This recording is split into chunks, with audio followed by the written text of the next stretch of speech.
Peter woke to the clanging of the breakfast bell. It was a harsh sound in the otherwise quiet dormitory. He got up and joined the other children shuffling towards the cafeteria. Breakfast was always the same: porridge, toast, and weak tea.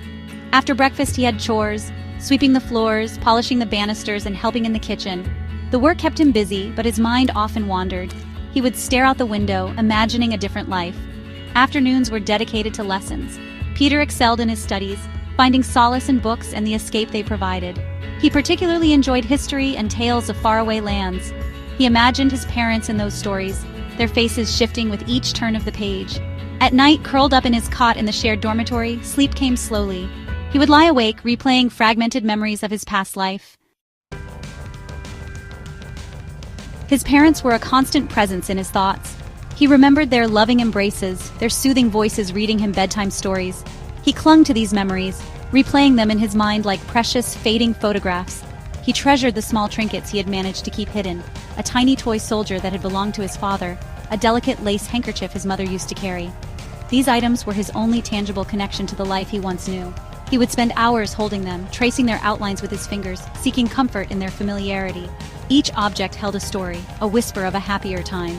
They were a reminder that his life before the orphanage was not a dream, but a reality he desperately wished to reclaim. The other children had grown accustomed to life in the orphanage. They had their routines, their friendships, their own ways of coping. But Peter couldn't shake the feeling of displacement, the heavy weight of his parents' absence. He felt like a piece of driftwood, tossed about by the waves, yearning for a shore he couldn't reach. Loneliness was a constant companion.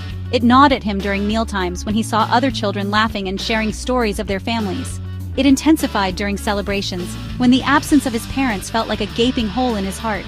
He yearned for their love, their guidance, their mere presence in his life. Despite the pain of his loss, Peter refused to give in to despair. He held on to the belief that his parents were still out there, somewhere. Perhaps they were searching for him, facing their own struggles. He imagined them overcoming obstacles, their love for him fueling their determination. This belief was his anchor, keeping him afloat in the vast sea of uncertainty. It fueled his hope, urging him to face each day with a quiet resilience. He knew that he had to be strong, to be worthy of them. He carried their love with him, a beacon of light guiding him through the darkness. His heart whispered that one day, their paths would converge again. Until then, he would keep their memory alive, his heart forever theirs.